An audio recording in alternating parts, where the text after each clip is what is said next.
علی نے فاطمہ کو بار بار فون کیا لیکن فاطمہ نے بات نہیں کی۔ اس کے والد شدید مذہبی رجحان رکھتے تھے اور ان کی طرف سے واضح ہدایت موجود تھی کہ علی کے عمل سے ان کا نکاح ختم ہو چکا ہے اور وہ دونوں ایک دوسرے کے لیے نامحرم ہیں۔ علی خود بھی سمجھتا تھا کہ اس کے عمل کا ازالہ بہت مشکل ہے۔ غصے میں وہ فاطمہ جیسی خوبصورت، فرما بردار، دیندار اور پیار کرنے والی بیوی سے ہاتھ دھو بیٹھا تھا۔ جب فاطمہ سے بات نہ ہو پائی تو مجبوراً اس کے والد صاحب کو فون کیا اور معافی کا خواستگار ہوا۔ فاطمہ کے والد نرم مزاج طبیعت کے مالک تھے لیکن دین کے معاملے میں کسی قسم کی کوتاہی برداشت نہیں کرتے تھے۔ انہیں احساس تھا کہ علی اپنی غلطی پر شرمسار ہے لیکن دین کی روح سے چونکہ نکاح باطل تھا اس لیے وہ خود بھی مجبور تھے۔ انہوں نے علی کو بھی یہی بات سمجھائی کہ وہ کسی عالم دین سے مشورہ کریں گے کہ اس صورت حال کا کیا حل ہو سکتا ہے۔ عالم دین سے بات کرنا محض ایک فرض پورا کرنا تھا، ورنہ فاطمہ کے والد خود دین کا بہت علم رکھتے تھے۔ انہیں معلوم تھا کہ جب شوہر طلاق دے دے تو دوبارہ رجوع کرنے کے لیے حلالہ کرنا ضروری ہو جاتا ہے، لیکن یہ تو کتابی علم تھا۔ عملی زندگی میں حلالہ کیسے کرنا ہے اس بارے میں انہیں کوئی علم نہیں تھا، نہ ہی کسی ایسے بندے سے واقفیت تھی جو اس عمل سے گزر چکا ہو۔ ایک پہلو یہ بھی تھا کہ ایسی باتیں لوگ خفیہ ہی رکھتے ہوں گے، اور بات بھی ایسی ہی تھی کہ خفیہ رکھنا ہی مناسب تھا۔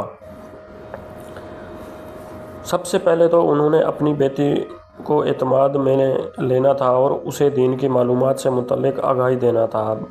باپ ہونے کے ناطے جو ان شادی شدہ بیٹی سے ایسی باتیں کرتے جھجک محسوس ہوتا قدرتی تھا، اس لیے انہوں نے اپنی زوجہ یعنی فاطمہ کی والدہ سے بات کی تاکہ وہ فاطمہ کو مستقبل کے مراحل سے آگاہ کر سکیں۔ چونکہ علی فاطمہ سے رجوع کا خواہش مند تھا اور والدہ کے پوچھنے پر فاطمہ نے بھی رضامندی کا اظہار کیا تھا، اس لیے رجوع میں صرف دینی مسائل کی ہی رکاوٹ تھی۔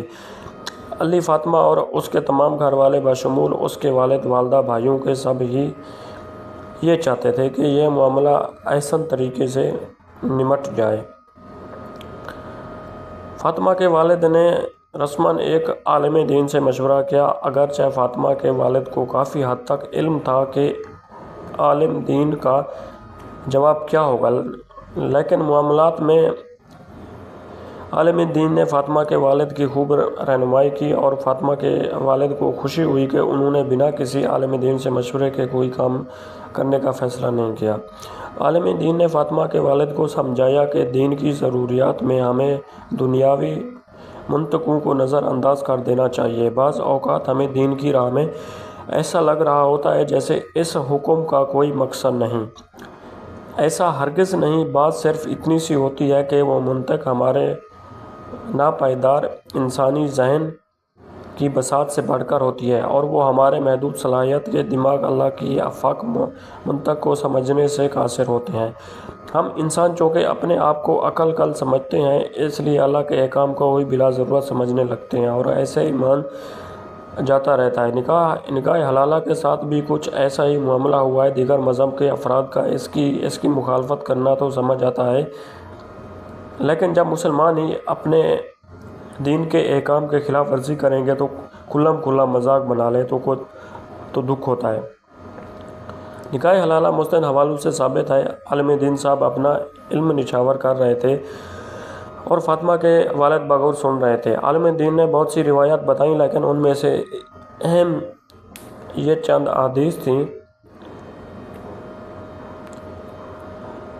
عبداللہ بن عمر رضی اللہ عنہ کہتے ہیں کہ نبی اکرم صلی اللہ علیہ وآلہ وسلم سے ایسے شخص کے بارے میں پوچھا گیا جو اپنی بیوی کو 3 طلاقیں مغلظہ دے دیتا ہے، پھر اس سے دوسرا آدمی نکاح کر لیتا ہے اور اسے لے کر دروازہ بند کر دیتا ہے، پردے گرا دیتا ہے کہ کوئی اندر نہ آ سکے، پھر اس سے جمع کیے بغیر اسے طلاق دے دیتا ہے، تو آپ صلی اللہ علیہ وآلہ وسلم نے فرمایا وہ پہلے شوہر کے لیے اس وقت تک حلالہ نہ ہوگی